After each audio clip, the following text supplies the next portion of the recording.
नमस्कार दोस्तों, जय हिंद जय भारत। मैं हूं CL Saini, CDRK Saini B Ed classes में आप सभी का हार्दिक स्वागत है, अभिनंदन है।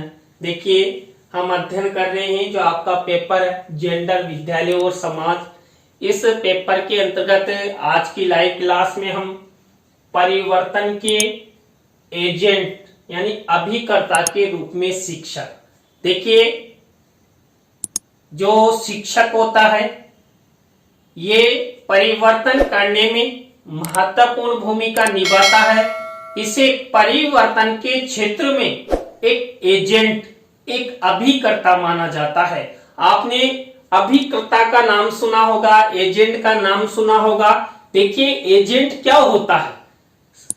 तो एजेंट होता है दो व्यक्तियों में या खुद जो व्यक्ति यानी जो एजेंट बना हुआ है वह और अन्य व्यक्ति के मध्य जो तारतम्यता लिए हुए आपस में संप्रेषण करता हुआ उसके कुछ कार्यों को करता है। आपने जो हमारे अकाउंट्स खोलते हैं उन एजेंटों के बारे में सुना है, आपने LIC एजेंटों के बारे में सुना है।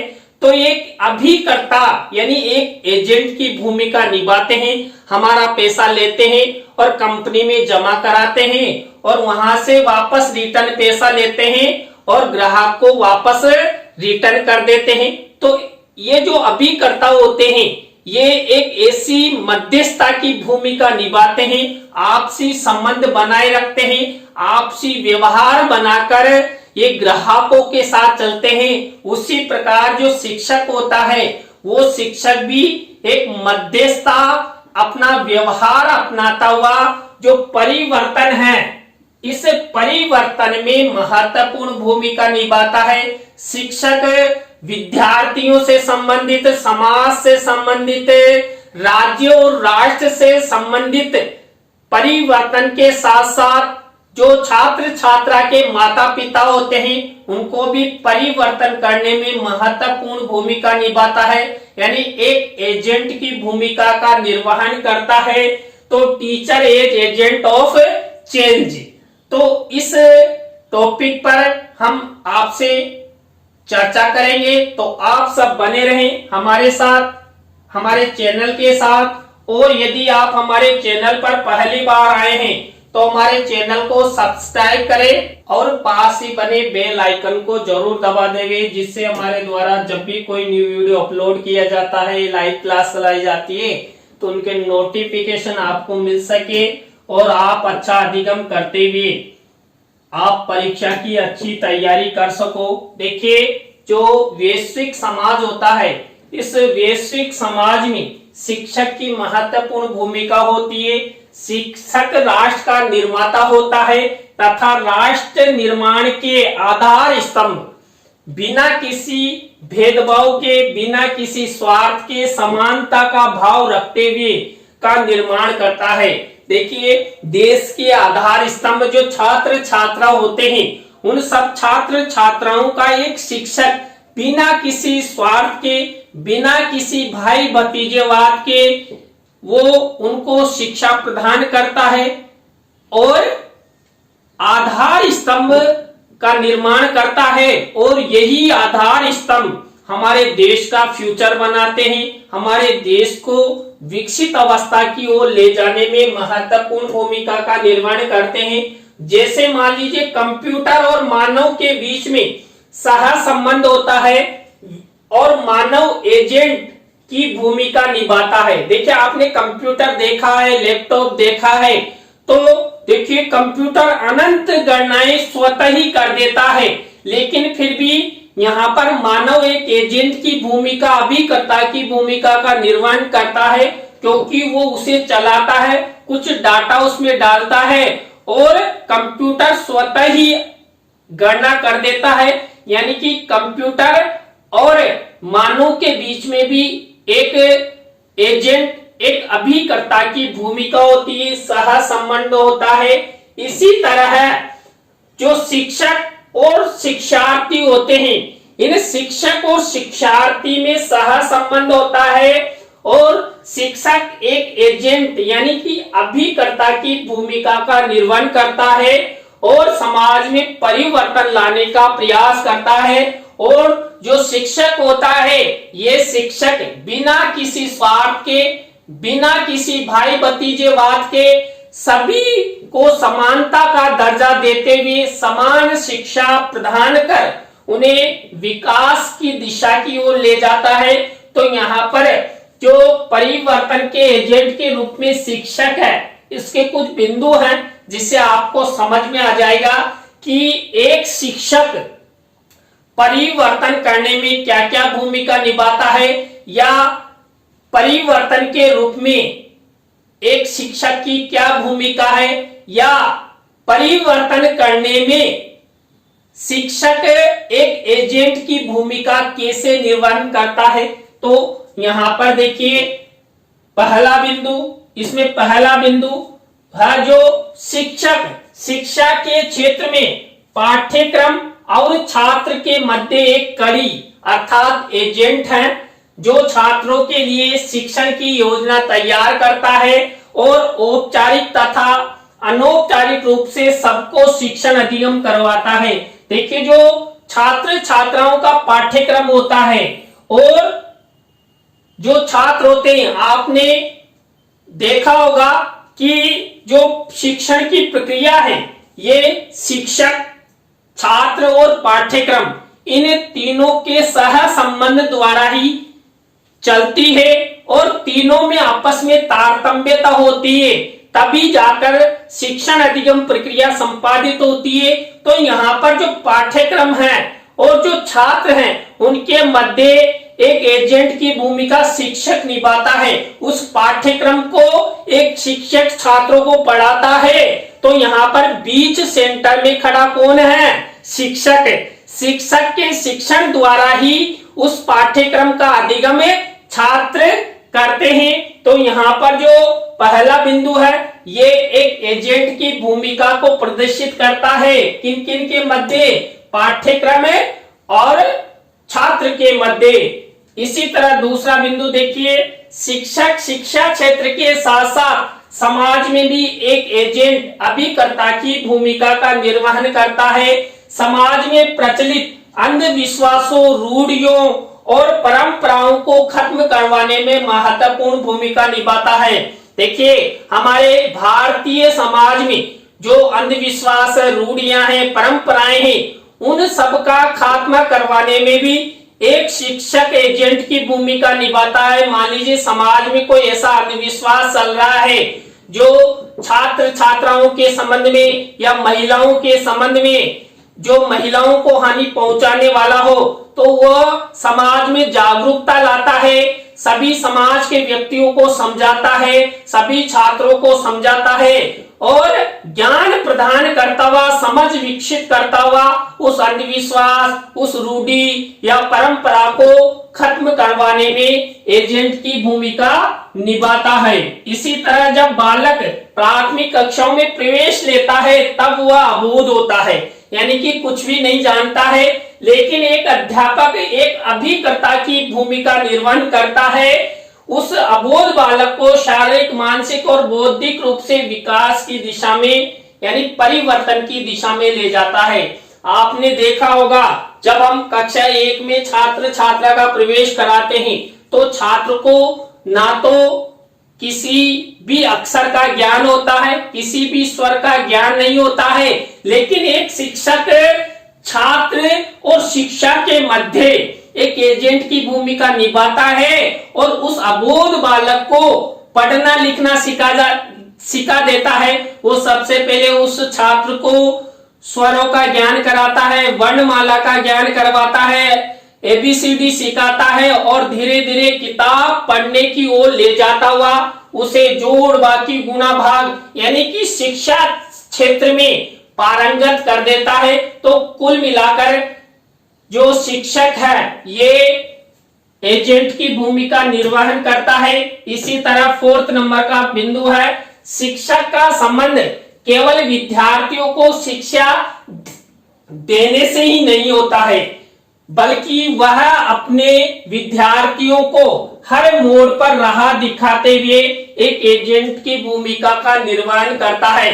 देखिए, शिक्षक छात्र छात्राओं को, अपने शिक्षार्थियों को शिक्षा देने के साथ साथ जीवन के प्रत्येक क्षेत्र में एक एजेंट की भूमिका के रूप में दिशा निर्देश देता है, उन्हें राह दिखाता है, उन्हें लाभ हानि के बारे में बताता है, उनके फ्यूचर निर्माण हेतु उन्हें क्या करना चाहिए, उन्हें क्या नहीं करना चाहिए, इन सब के बारे में एक शिक्षक ही सभी छात्र छात्राओं को बताता है और छात्र छात्राओं के माता पिता से भी संपर्क कर वो बालक के विकास की बात करता है, यानी एक एजेंट की भूमिका निभाता है। किन किन के मध्य? छात्र और अभिभावक के मध्य। तभी जाकर मान लीजिए कोई बालक साइंस क्षेत्र में जाना चाहता है तो साइंस से तो मान लीजिए खर्चा अधिक आता है, तो माता पिता से संपर्क करता है, माता पिता को समझाता है। तो इस तरह एक शिक्षक एजेंट की भूमिका निभाता है। इसी तरह शिक्षक छात्र और अभिभावकों के मध्य एक कड़ी होता है।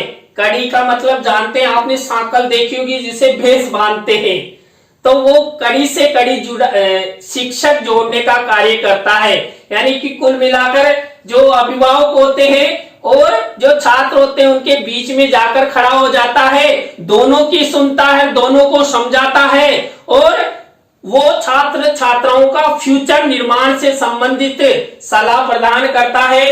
तो यहाँ पर एक कड़ी होता है जो छात्र छात्राओं के विकास हेतु माता पिता से एक एजेंट के रूप में लगातार संपर्क बनाए रखता है। आपने देखा होगा एक अच्छा शिक्षक, मान लीजिए छात्र की क्या प्रगति हो रही है, छात्र समय पर होमवर्क करता है कि नहीं करता है, या छात्र में किसी प्रकार के अवगुण तो नहीं है, इन सब के बारे में वो माता पिता से संपर्क कर उस बालक की पूरी जानकारी प्रदान करते हैं, जिससे बालक का सर्वांगीण विकास हो सके, सही दिशा में बालक का विकास होते हुए वो अपना फ्यूचर निर्माण कर सके। शिक्षक समाज एवं व्यक्तियों के मध्य एक शिक्षित, समझदार एवं दूरदृष्टि वाला व्यक्तित्व होता है, जो व्यक्तियों के माध्यम से समाज को आगे बढ़ाने हेतु लगातार एजेंट की भूमिका का निर्वहन करता है। देखिए, एक शिक्षक शिक्षित होता है, समझदार होता है, दूरदृष्टि वाला होता है, यानी कि फ्यूचर से रिलेटेड होता है और वो ये जानता है कि मैं फला छात्र को इस तरह दिशा निर्देश दूंगा, इस तरह की राह दिखाऊंगा तो ये जरूर इस क्षेत्र में जाएगा और सफलता के क्षेत्र में ये अपना उद्देश्य पूर्ण करते हुए अपना फ्यूचर निर्माण करेगा। तो यहाँ पर जो समाज होता है, मान लीजिए समाज में कई व्यक्ति अनपढ़ होते हैं, लेकिन उन सब व्यक्तियों को भी एक शिक्षक समझाता है, उनमें अंतर्दृष्टि विकसित करता है। और आपने कई बार देखा होगा कई अभिभावक ऐसे होते हैं जो अपनी बालिकाओं को विद्यालय नहीं भेजते हैं, लेकिन एक शिक्षक उन अभिभावकों से संपर्क कर उन्हें समझाता है कि आपको बालकों के समान ही बालिकाओं को भी शिक्षित करवाने में महत्वपूर्ण कदम उठाना चाहिए। मान लीजिए ये जो बालिका पढ़ लिख जाती है तो इसका फ्यूचर अच्छा बनेगा और ससुराल में भी इसकी अच्छी इज्जत होगी और ये कुछ मान लीजिए गवर्नमेंट सेवा में लग जाती है तो और अधिक इसका मान सम्मान बढ़ेगा, समाज में इसको अच्छी प्रतिष्ठा मिलेगी। तो यहाँ पर एक शिक्षक अच्छे व्यक्तित्व के द्वारा सभी लोगों को लगातार समझाता है, यानी कुल मिलाकर शिक्षक छात्र और समाज के बीच की कड़ी होता है। शिक्षक विद्यार्थियों और अधिकारों के मध्य एक जागरूकता पूर्ण कड़ी का कार्य करता है। वो छात्रों को अपने अपने अधिकारों से अवगत कराता है और उन्हें प्राप्त करवाने में विद्यार्थियों का सहयोग करता है। देखिए, आपने हमारे भारतीय संविधान में वर्णित अधिकारों के बारे में सुना है। अब उन अधिकारों के बारे में कौन बताएगा, किनको बताएगा? एक शिक्षक छात्रों को बताएगा। कहाँ? कक्षा कक्ष में। तो छात्र क्या होंगे? छात्र जागरूक होंगे। अब मान लीजिए उन अधिकारों के बारे में छात्र छात्राओं को पता लग जाता है तो छात्र छात्रा क्या करेंगे, अपने अधिकारों की प्राप्ति हेतु प्रयासरत रहेंगे। और उन अधिकारों को दिलवाने में कौन भूमिका निर्वहन करेगा, एक शिक्षक करेगा। यानी कि कुल मिलाकर एक शिक्षक जो अधिकार है और छात्र इनके बीच में एक एजेंट, एक अभिकर्ता की भूमिका निर्वहन करता है। इसी तरह शिक्षक अबोध बालकों को शिक्षा के माध्यम से परिवर्तन कर उन्हें समाज का सुसंस्कृत, सभ्य और विकासकर्ता नागरिक बनाता है। देखिए, अबोध बालकों को, यानी कि जब जैसे एक कुम्हार मिट्टी को पीट पीट कर एक अच्छे घड़े का निर्माण कर देता है, उसी तरह एक शिक्षक अबोध यानी खाली कागज के समान बालक बालिकाओं को शिक्षा प्रदान करता हुआ एक सुसंस्कृत सभ्य नागरिक बना देता है और विकासकर्ता बना देता है, जिससे उसका खुद का भी विकास होता है, उसके परिवार का भी विकास होता है, उसके राज्य और राष्ट्र का भी विकास होता है। इसी तरह जो शिक्षक होता है ये शिक्षा का रोल मॉडल होता है। शिक्षक हमेशा रोल मॉडल कहा जाता है, किसका, शिक्षा का। क्यों? क्योंकि शिक्षा प्रदान करने में शिक्षक की अहम भूमिका होती है, शिक्षण की योजना बनाने में महत्वपूर्ण भूमिका होती है, शिक्षक ही छात्रों को अच्छा अधिगम करवाता है, फ्यूचर कृत ज्ञान प्रदान करता है, जो विद्यार्थियों के माध्यम से समाज के विद्यार्थियों को समानता का पाठ पढ़ाते हुए परिवर्तन की दिशा में ले जाता है। देखिए, समाज में व्याप्त, मान लीजिए कोई लिंगीय भेदभाव है या किसी का शोषण हो रहा है, किसी के साथ अत्याचार हो रहा है, तो यहाँ पर शिक्षक एक एजेंट की भूमिका निभाता है। वो छात्र छात्राओं को जागरूक करता है, छात्र छात्राओं को बताता है कि आपको इस तरह कार्य करना है जिससे किसी का भी शोषण नहीं होगा, किसी का भी उत्पीड़न नहीं होगा। तो यहाँ पर शिक्षक एक एजेंट की भूमिका का निर्वहन करता है। इसी तरह देखिए, नेक्स्ट बिंदु है, शिक्षक समाज में प्रचलित लैंगिक भेदभाव को समाप्त करने में एक एजेंट की भूमिका का निर्वहन करता है। वह समाज के लोगों को समझाता है कि हमें लड़के और लड़कियों में किसी भी प्रकार का कोई फर्क नहीं करना चाहिए, कोई भेदभाव नहीं करना चाहिए। इस भारतीय संविधान के अनुसार लड़का और लड़की सब समान है, सभी को शिक्षा प्रदान प्राप्त करने का अधिकार है और सभी को जो भारतीय संविधान में वर्णित मूल अधिकार हैं उनको प्राप्त करने का अधिकार है।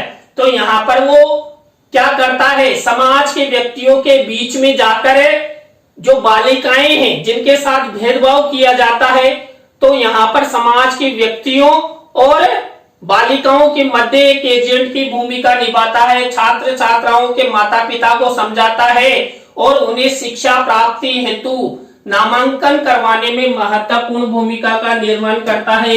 इसी तरह शिक्षक पाठ्य सहगामी क्रियाओं के आयोजन में भी एक एजेंट की भूमिका का निर्वहन करता है।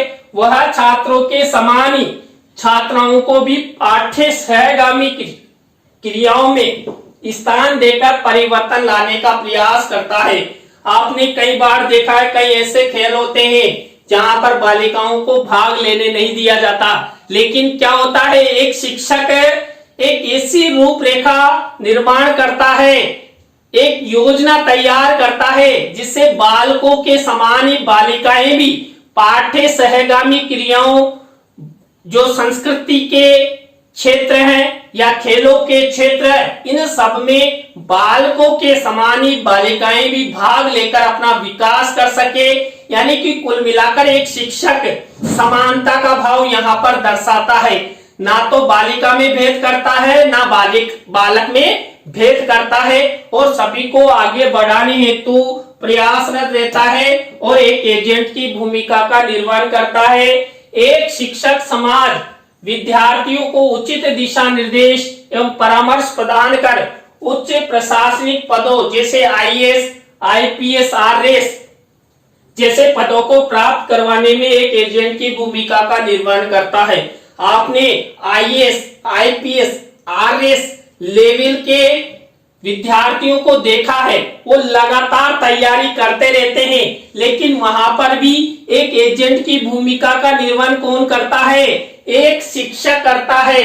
और देखिए वो शिक्षक जो समाज के बालक बालिका होते हैं उन्हें IAS IPS RS बनाकर समाज में परिवर्तन करता है। एक एजेंट की भूमिका का निर्वहन करता है, छात्र छात्राओं को अच्छे अच्छे पदों पर ले जाने का प्रयास वो एक एजेंट के रूप में ही करता है। यानी कि कई ऐसे कार्य हैं, कई ऐसे संसाधन हैं, कई ऐसे दिशा निर्देश हैं जिनके मध्य एक शिक्षक अभिकर्ता के रूप में भूमिका निर्वहन करता है।